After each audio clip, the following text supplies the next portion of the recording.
sure to check out Agelessgeeks.com for your figures and collectibles. So what is going on, my fellow collectors? How is everybody doing today? Daredevil19 here, and today we are going to be taking a look at the McFarlane Toys Mortal Kombat 11 KABAL.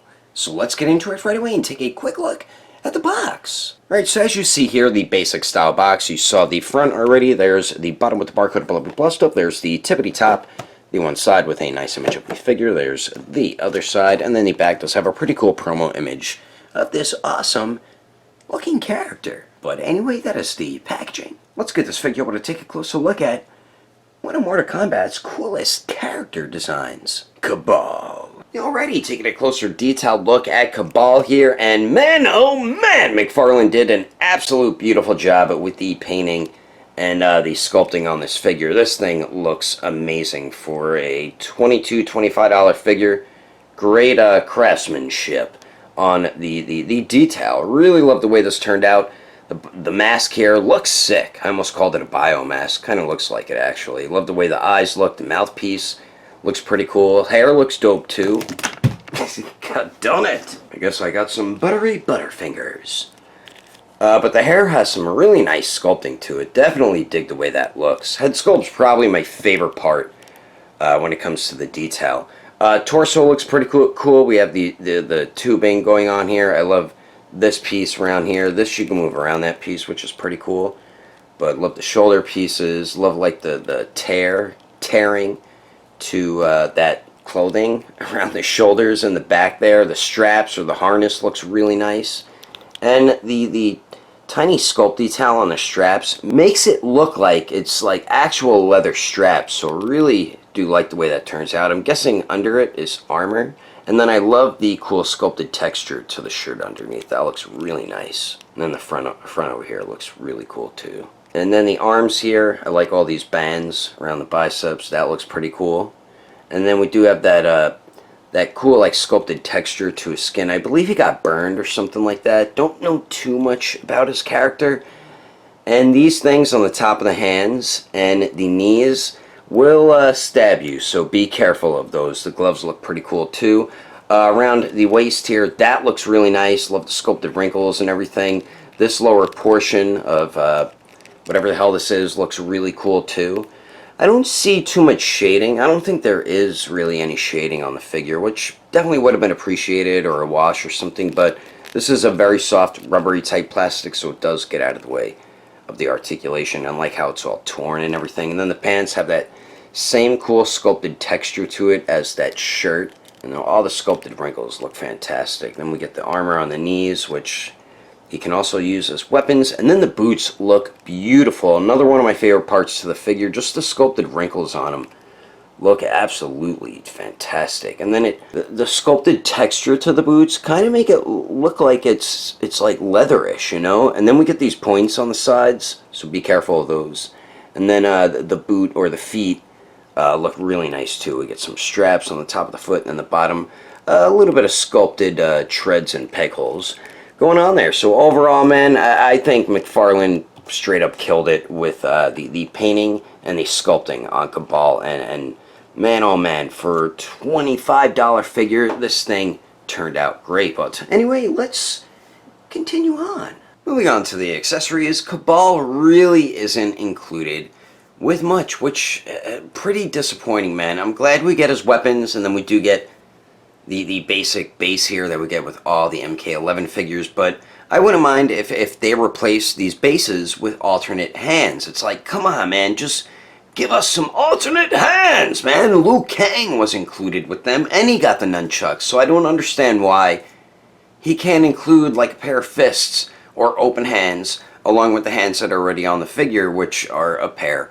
of gripping hands. So hopefully McFarlane listens to fans and starts including alternate hands more often, man. I mean, I wouldn't mind paying an extra couple dollars for more hands with a figure, because it just gives you more posing and display options. Not giving us alternate hands minimizes your displaying and posing options. So yeah, man, but as I said, we do get his two hook swords or hook blades. Then we do get the basic base here, which has the peg, it says Mortal Kombat on it. And then his weapons turned out really nice, man. I dig the way these look. The silver for the bladed parts Looks dope, and I do dig the red handles as well. And these are very soft, rubbery type plastic. Mine, as you can see, came in warped. I did try to fix it, but it kind of went back a little bit. It was a little more worse, so I'm gonna have to heat it up with hot water, position it the way I want it, and then run it under cold water. Hopefully that'll fix it. So we do get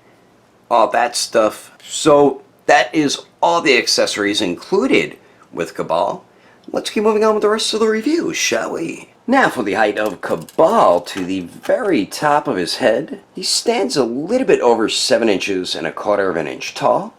And then here he is compared to the Storm Collectibles 2020 convention exclusive Scorpion, the Storm Collectibles MK3 Sub-Zero, the McFarlane Toys Bloody version Baraka, and the McFarlane Toys Raiden. And I think his scaling definitely is pretty good here.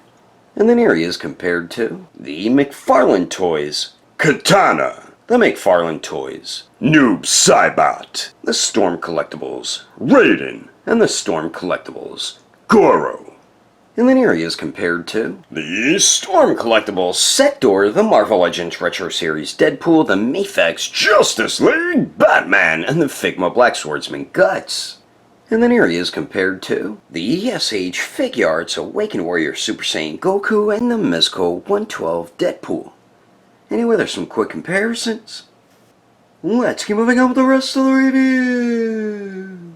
So now for Kabal's articulation, and he does have some pretty good movement here. So for the neck joint, we only get one joint. Looks up only that much. Looks down fairly well. Excellent pivot, man. Really nice pivot there. And then of course we do get the swivel. Then we do get a waist and a lower torso joint here. And combining both joints doesn't really go forward too much. Goes back much better than going forward. Really nice pivot there, as you can see. And then of course swivel at both joints. Seems like you get better swivel at the torso compared to the waist there. Now for the arms here, you do get a little bit of a circular motion there, not too much. And the arms do go out to the sides, a tad bit more than 90 degrees. Up and down, we do have true bicep swivel, which is hidden very well under the sleeve.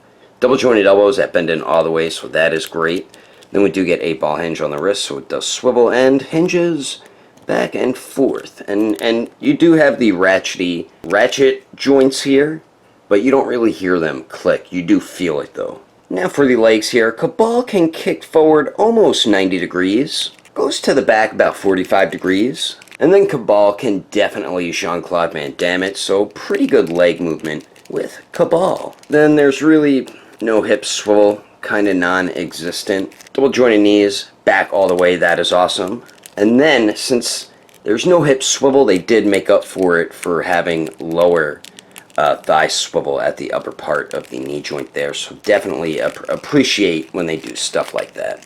Then the ankles here, they do swivel, and this piece for the boot is a very soft rubbery plastic, and it's thin, so it does not restrict the ankle articulation really that much at all. Ankles hinge up really well, also hinge down very well. And then you could almost get a 90-degree bend ankle pivot, so beautiful ankle joints on Kabal here. Then you get a great toe hinge as well. So overall, he does have some excellent articulation. Some points could be slightly better, but most points of articulation work really well on Kabal here. And you're going to be able to get him in some badass speedster Kabal-like poses. And I'm about to show you some of those poses right about now!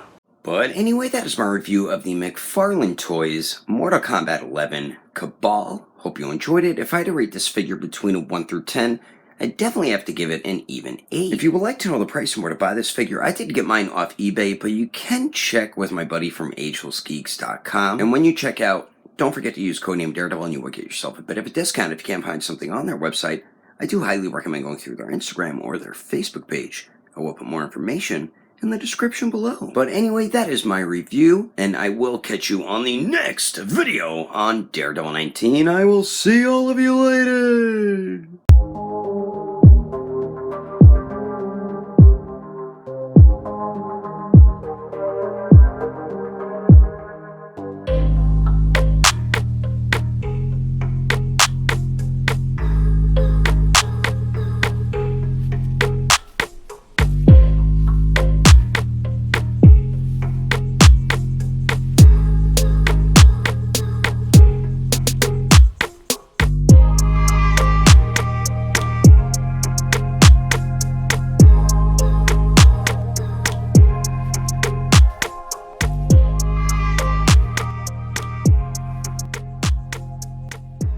He stands a little bit over 7 inches and a quarter of a pinch tall. Why did I do that? Damn it! Then the ankles here, they do swivel. The Pete.